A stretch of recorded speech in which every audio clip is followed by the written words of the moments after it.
I've got a very challenging topic tonight, and the notion of exactly how we can reset the doomsday clock, which is I picked that topic some time ago, and then I looked at it again and thought, oh, why did I do that? But I think we need to know that we can push back these dual threats, and we must. So I start, again, as Michael mentioned, what a day to have this discussion when we have, this is today's Toronto Star, UN unites against nuclear weapons. The Globe and Mail today had a wonderful piece by John Poliani, getting over our nuclear denial. And in the last election campaign, it was I think it's safe to say that the Green Party was the only party in Canada talking about the need to pursue nuclear disarmament, talking about the need to pursue the Nuclear Non-Proliferation Treaty being respected, to pursue a fissile material cutoff treaty, to take this issue and put it back on the agenda. And what a huge difference it makes when you actually have someone on the international stage who takes those issues forward. So for all that Barack Obama is falling short in some areas, and I know some people feel that way acutely, he said in his inaugural address that he would pursue ridding the world of nuclear weapons. He has re-engaged the United States on the world stage in a way that's just breathtaking. To be the first U.S. president to ever sit down and chair a summit of the Security Council. Since 1945, the United Nations has stood within the borders of the United States without ever having the President of the United States show up to chair a summit of the Security Council. And for Barack Obama to do that against all the risks, I mean, one might minimize the risk of the, what should I call it? I should be careful, there's a video camera. The nut bar fringe. I can't come up with better words. The people who would say that health care in the United States is a secret scheme for death panels to euthanize its citizens. I mean, it really boggles the mind. But there are people within Barack Obama's citizenry who believe that the United Nations is a dark force, a threat to the United States sovereignty, that there's black helicopters hovering overhead. To decide in the face of all of that outrageous conspiratorial lunacy that he would stand firm and put nuclear weapons and disarmament back on the agenda is really encouraging. I feel as though today, before I could even give this address, I feel that doomsday clock inched backwards at least a little bit, because at least people are talking about it again.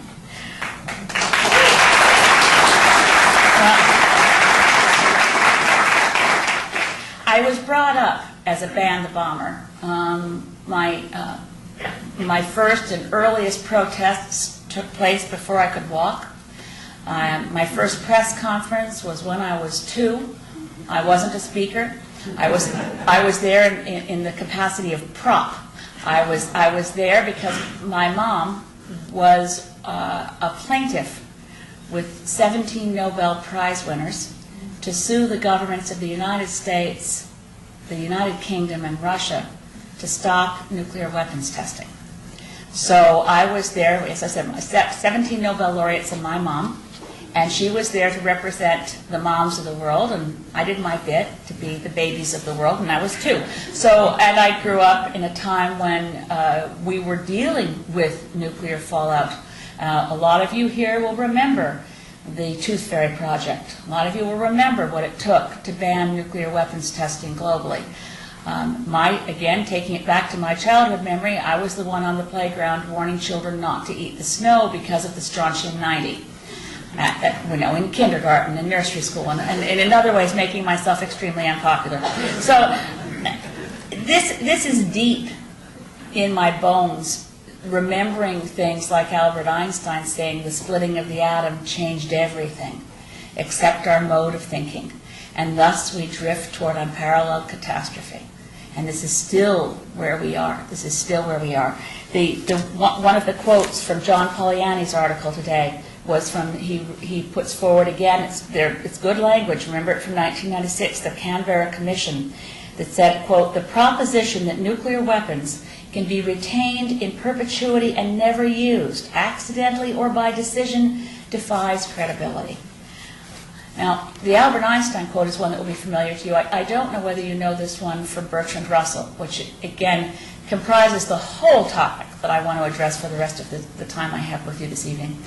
And this was actually, Bertrand Russell wrote a book which was described as a history of the world for Martian infant schools. And I know it by heart, and I will now recite it for you. You'll be glad to know it's short. It goes like this. Ever since Adam ate the apple, man has refrained from no folly of which he was capable. The end.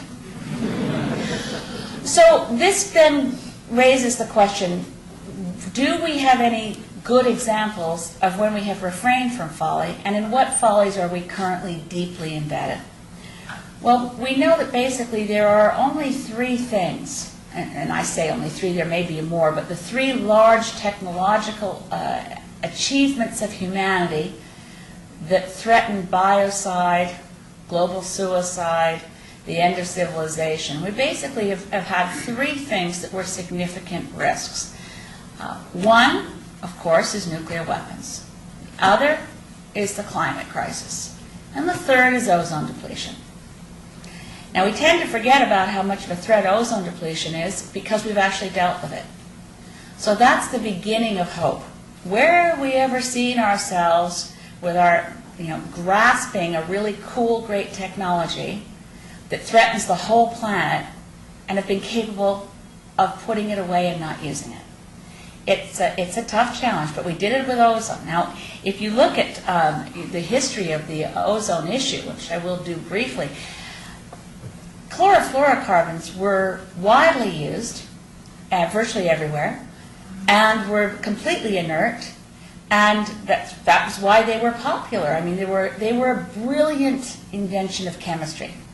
They weren't toxic, they didn't break down, they could be used as propellant for things as sensitive as medicinal products to reach into the alveoli of our lungs, and these little particles of CFCs that would deliver a health-giving medicinal pulse, wouldn't hurt our lungs.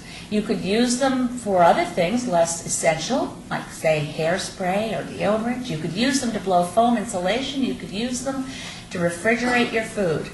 It was a miracle substance. Chlorofluorocarbons were fantastic, and everybody celebrated their discovery, particularly DuPont and other big manufacturers. But really, in terms of the chemistry of chlorofluorocarbons, it was a really big molecule, didn't break down, with chlorines around the edges, but who worried about those? So what happened was, in terms of our hubris, we were very happy with chlorofluorocarbons, and when they didn't break down at all, as it turned out, on the Earth's surface, ever. But they had this tendency to float to the stratosphere. And when they broke down there, they'd release a chlorine molecule that was very, very capable of consuming, each chlorine molecule released could consume up to 80,000 molecules of ozone. So very quickly, in terms of certainly over the considering it's a 4 billion year history of life on Earth, really quickly, once humanity figured out this clever little thing to blow for hairspray and deodorant, we found ourselves thinning and destroying this little band around the Earth's surface at the stratosphere that kept the sun's most harmful ultraviolet rays from reaching us and essentially wiping out life on Earth, killing all the plants. At least, the first few effects would be to give people who were light-skinned skin cancer. But beyond that, there's a risk to all vegetation, there's a risk to all life on Earth. You lose the ozone layer, you're pretty much fried. Now, given the